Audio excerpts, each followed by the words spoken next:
1800 hours Pakistan Standard Time. Assalamu alaikum. This is Radio Pakistan. The news read by Daman Zaman. The headlines.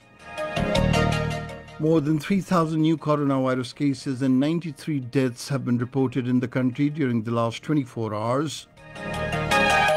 The International Labour Organization, on the request of Pakistan, will convene a special session on Wednesday to evolve a strategy for the well-being of the labourers in the post-coronavirus scenario. Kuwait has signed a bilateral framework with Pakistan to hire its healthcare professionals on a regular basis. The Indian Army has again resorted to unprovoked ceasefire violations along the line of control, targeting civilian population. In occupied Kashmir, the Bharatiya Janata Party-led Hindutva regime continues to issue domicile certificates to non-local retired soldiers and officers from the Gorkha community. The 21st martyrdom anniversary of Kargil war hero Captain Colonel Sher Khan Shaheed was observed today. And now the news in detail. The nationwide tally of coronavirus cases has reached 228,474 with the emergence of 3,191 new cases during the last 24 hours. The total cases detected in the Punjab are 81,317, Sindh 92,306, Khyber Pakhtunkhwa 27,843, Balochistan 10,766, Islamabad Capital Territory 13,409, Azad Kashmir 1,288 and Gilgit-Baltistan 1,545.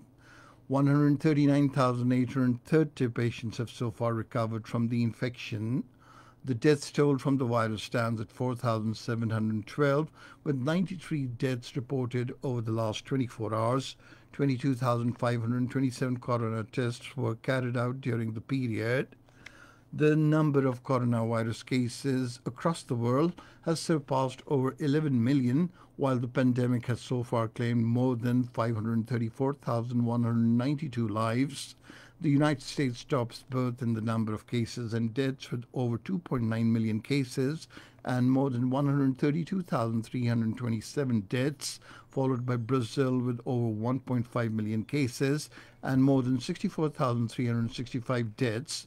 Over 6 million patients have so far recovered from the disease across the world. The Minister for Science and Technology, Chaudhry Fawad Hussain, says Pakistan will have its own big medical and electromagnetic industry in the next 3 years. In a tweet, he said the United States will be our major client. Fawad Chaudhry said Pakistan is already exporting sanitizers and personal protective equipment to the United States. He appreciated the American gesture of friendship by providing 100 ventilators to Pakistan. The International Labour Organization, on the request of Pakistan, will convene a special session of its member states on Wednesday to evolve a strategy for the well-being of the labourers in the post-coronavirus scenario. The Special Assistant to the Prime Minister on Overseas Pakistanis and Human Resource Development, Syed Zulfikar Abbas Bukhari, has forwarded the request to the International Labour Organization in this regard. According to the ministry, ILO has invited Prime Minister Imran Khan to address its member states on the occasion, which has been accepted. The Special Assistant on Overseas Pakistanis and Human Resource Development, Zulfikar Abbas Bukhari, says Kuwait has signed a bilateral framework with Pakistan to hire its healthcare professionals on a regular basis. In a tweet, he said under the agreement, an increased number of Pakistani doctors, nurses, and paramedics would be sent to Kuwait for work. According to a news release shared by the Special Assistant, the agreement was signed by the Kuwaiti Under-Secretary for Health, Dr. Mustafa Ridha, and Pakistan's Ambassador Syed Sajjad Haider in Kuwait. The Minister for Religious Affairs and Interfaith Harmony, Nurul Haq Qadri, visited the Gurdwara in Peshawar today and expressed condolences with the families of Sikh Yatris who died in Sheikhupura accident. Speaking on the occasion, he said the government has sought a report of the incident. Nurul Haq Qadri said the government will provide all possible assistance to the bereaved families. Referring to the construction of temple in Islamabad, he said the Prime Minister is looking himself at the matter and her husband referred to the Islamic Ideological Council.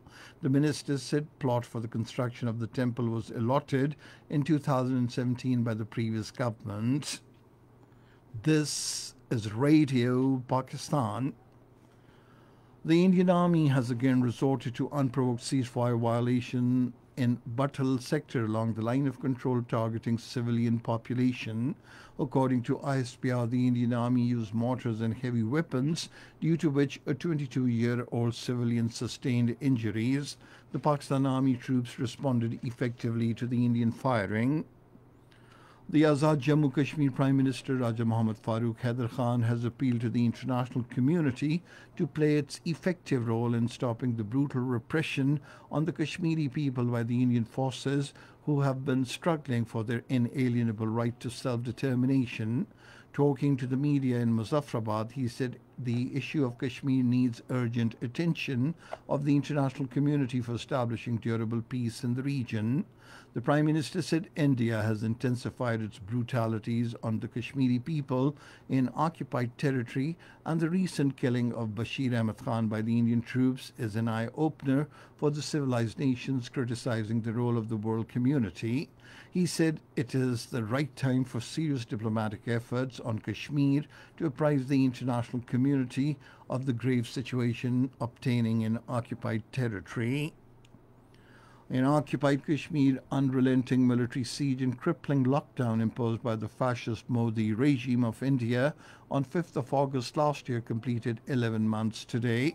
A report released by the research section of the Kashmir Media Service today revealed that the Indian troops martyred 192 Kashmiris, including 4 women, and injured 1,326 in firing on peaceful demonstrators and mourners during the period. New Delhi illegally abrogated Article 370 of its constitution on 5th of August 2019 to revoke the special status of Jammu and Kashmir. The move, the report added, was aimed at snatching away the identity of the Kashmiris through changing the Muslim majority status of the occupied territory into a minority. Thousands of Hurriyat leaders, political and human rights activists, religious heads, journalists, businessmen, lawyers, and the civil society members continue to languish in Tihar and other jails of India and occupied Kashmir over the past 11 months. On the other hand, posters have appeared in Srinagar and adjoining areas to commemorate the martyrdom anniversary of prominent Kashmiri Mujahid commander Burhan Muzaffarwani and other martyrs.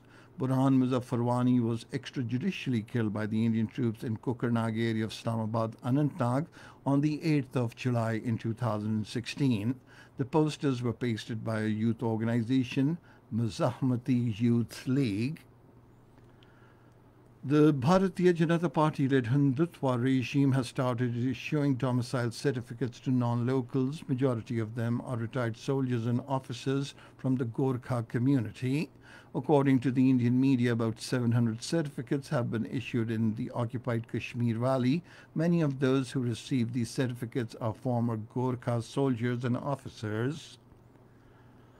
The director of the research department of the National Strategy Institute at the Tsinghua University in Beijing, Qian Feng, has said Indian Prime Minister Narendra Modi's visit to China-India border was aimed at diverting the public attention from his government's incompetence. Talking to Global Times, he said Modi attempted to show that he was a strong man on national security issues to soften criticism against him and shift public attention from his government's incompetence in its coronavirus response and the country's slumping economy. The 21st martyrdom anniversary of Kargil war hero Captain Colonel Sher Khan Shahid was observed today. He was born in district Swabi of Khyber Pakhtunkhwa in 1970. Captain Colonel Sher Khan is one of the 10 recipients of the country's highest military award, Nishane Haider. During the Kargil War in 1999, he emerged as the symbol of metal grit and courage and inflicted heavy losses on the Indian forces while defending the five strategic posts at the height of 17,000 feet in Gultre. And finally, the weather. Rain with wind thunderstorm is expected in northeastern Balochistan, Sindh, central and southern Punjab, Potokar region, Upper Khyber Pakhtunkhwa, Kashmir and Gilgit-Baltistan during the next 12 hours. Heavy falls at a few places are also expected in lower Sindh, Kashmir and its adjoining hilly areas. And that is the end of this news bulletin. For more news and analyses, log on to our website, radio.gov.pk, and you can also watch the live video streaming of our bulletins on the link, facebook.com/Radio Pakistan News Official.